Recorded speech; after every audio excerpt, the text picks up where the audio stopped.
আসসালামু আলাইকুম। হ্যালো শিক্ষার্থী বন্ধুরা, কেমন আছো? আশা করি ভালো আছো। তো আজম ইউটিউব সেন্টারে তোমাদের সবাইকে স্বাগতম। তো শিক্ষার্থী বন্ধুরা, কলেজ ভর্তি বিষয়ে আজকের এই ভিডিওটা তোমাদের জন্য খুবই গুরুত্বপূর্ণ। তো তোমরা যারা কলেজে চয়েস দিয়েছো তাদের জন্য আজকের এই ভিডিওটা গুরুত্বপূর্ণ, এবং তোমরা যারা চয়েস দেও নেই তাদের জন্য আজকের এই ভিডিওটা খুবই গুরুত্বপূর্ণ। তাই তোমরা উভয়ই ভিডিওটি ভালোভাবে দেখবে, এবং তোমাদের এই আজকের ভিডিওটার টপিক হচ্ছে তোমাদের কলেজে তোমাদের এবছর চান্স পাওয়ার প্রবাবিলিটি কতটুকু, এবং তোমরা যারা চয়েস দিও নেই তাদের কিভাবে চয়েস দিলে কলেজে চয়েস আসবে, এবং তোমাদের এবছর কি আসলেই কলেজের চান্স পাওয়া সহজ নাকি কঠিন, এবং তোমাদের প্রথম দিকের কলেজগুলো চয়েসে আসবে কিনা সে বিষয়ে। তো শিক্ষার্থী বন্ধুরা, তোমরা যারা আমার চ্যানেলে নতুন অবশ্যই চ্যানেলটিকে সাবস্ক্রাইব করে পাশে থাকবে, আর যারা সাবস্ক্রাইব করেছো তাদের অলরেডি ধন্যবাদ। তো শিক্ষার্থী বন্ধুরা, চলো ভিডিওটি শুরু করা যাক। তো একাদশ ভর্তির জন্য তোমাদের 5 দিনে 5.5 লাখ আবেদন করেছে। এটা খুবই কম প্রতি বছরের ন্যায়। তো 24-25 শিক্ষাবর্ষে একাদশ শ্রেণীতে ভর্তির জন্য 5 দিনে 5.5 লাখ শিক্ষার্থী আবেদন করেছেন। একাদশ শ্রেণীতে ভর্তির ওয়েবসাইটে এ তথ্য জানানো হয়েছে। আগামী 11 জুন পর্যন্ত আবেদন প্রক্রিয়া চলবে।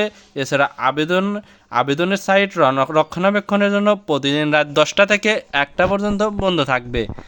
ওয়েবসাইটে জানানো হয়েছে, আবেদনের পোর্টালে 30 মে বেলা 3:30টা পর্যন্ত 5,63,836 আবেদনকারী 30,94,175টি এসভিজি চয়েস দাখিল করেছেন। এর মধ্যে পেমেন্ট সম্পন্ন করেছেন 5,40,064 আবেদনকারী। তো আবেদন করার সুবিধাতে ফি পরিশোধ না করা থাকলেও আবেদন করতে দেওয়া হচ্ছে। তবে সেক্ষেত্রে অবশ্যই আবেদন করার পরে নির্দিষ্ট সময়সীমার আগেই ফি পরিশোধ করতে হবে, নতুবা আবেদন স্বয়ংক্রিয়ভাবে বাতিল হয়ে যাবে। এই আগে সার্ভারের জটিলতার কারণে একাদশ শ্রেণীর ভর্তি আবেদনের যথাসময়ে শুরু হয়নি। পূর্বঘোষিত তারিখ ও সময় অনুযায়ী গত 26 মে সকাল থেকে ভর্তি আবেদন শুরুর কথা ছিল। তবে সে সময় অনেক ওয়েবসাইটে প্রবেশের জটিলতায় পড়েছেন। পরে লিঙ্গ অপশন সহ অন্যান্য সমস্যার সমাধান করলে আবেদন প্রক্রিয়া স্বাভাবিক হয়। আবেদনের পোর্টালে আবেদনকারীর লিঙ্গ ভুল দেখানো সংক্রান্ত একটি ত্রুটি গত 28 মে সকাল 10টার দিকে সমাধান করা হয়েছে। একাদশ শ্রেণীতে ভর্তির এবার রাজধানী কলেজগুলোতে ভর্তি সর্বোচ্চ 7,500 এবং ইংরেজি মাধ্যমে 8,500 টাকা নির্ধারণ করা হয়েছে। ঢাকা বাদে অন্য মেট্রোপলিটন এরিয়ায় 5,000, জেলা শহরে 3,000 এবং উপজেলায় 2,500 টাকা, এটাই সর্বোচ্চ ভর্তি ফি।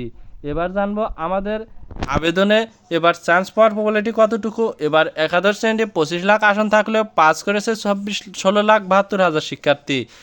সেই হিসাবে 8 লাখের বেশি আসন খালি থাকবে, এবং চলতি বছর এসএসসি পরীক্ষায় অংশগ্রহণ করেছিল 20,24,192 জন পরীক্ষার্থী। এর মধ্যে পাশ করেছে 16,72,153, 1,82,132 শিক্ষার্থী জিপিএ পেয়েছে।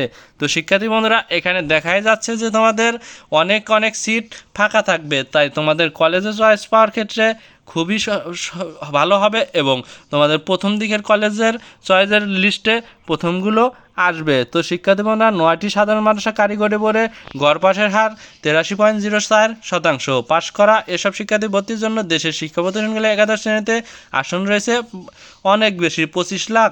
এসব আসনের বিপরীত ভর্তি হচ্ছে শিক্ষার্থী 16,72,000, অর্থাৎ 16 লাখ মাত্র পাস করেছে, 25 লাখ শিক্ষার্থী আসন ফাঁকা রয়েছে।